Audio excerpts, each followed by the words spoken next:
homeschooling sendiri sebenarnya adalah usia sekolah khususnya. Jadi kalau siswa-siswa sini adik-adik nanti bisa lihat di sini semuanya sih anak-anak usia sekolah gitu ya. Nah, kenapa kita berdiri? Sebenarnya homeschooling itu awalnya adalah pendidikan informal.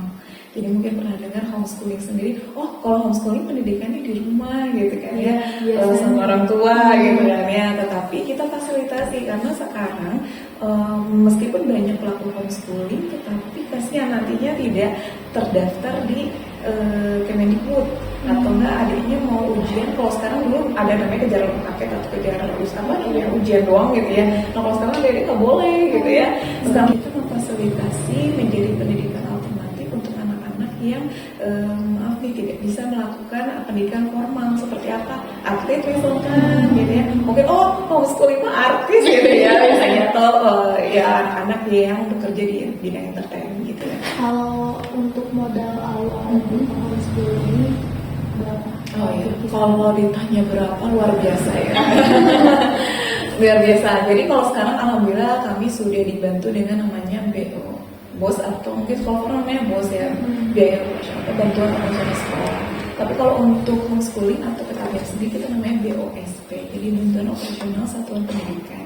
Mungkin adik-adik juga pernah dengar kalau homeschooling memang agak pricey harganya gitu ya, karena memang kita betul-betul sesuaikan dengan kebutuhan gitu ya. Kalau PKBM sendiri kan biasanya harganya tidak semahal homeschooling karena pembelajarannya mungkin tidak seintens homeschooling. Kalau homeschooling kan seperti sekolah formal gitu, datang ke sini maupun sekolahnya hanya seminggu 3 kali. Nah, kalau ditanya berapa luar biasa, mungkin kita butuh tempat ya.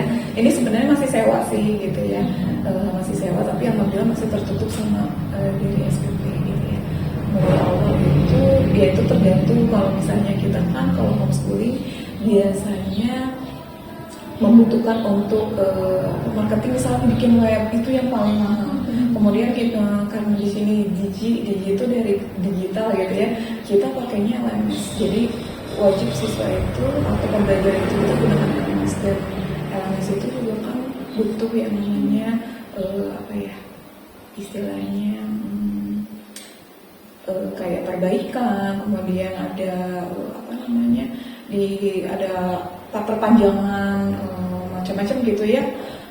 Itu biasanya kita di awal tuh kurang lebih hampir 300 juta gitu untuk menerima homeschooling. Lalu bagaimana pihak Digi mengelola bisnis homeschooling ini? Kalau untuk sebenarnya kalau dikatakan bisnis kayaknya bisnis pendidikan ya. Tetap saja namanya kalau bisnis tentu kita berharap ada profit ya, tentu kan namanya yayasan ya, atau kita bukan yayasan sebenarnya namanya perkumpulan gitu ya. Tapi kalau memang kalau di pendidikan tetap aja nanti namanya kita masuknya ke yayasan seperti itu.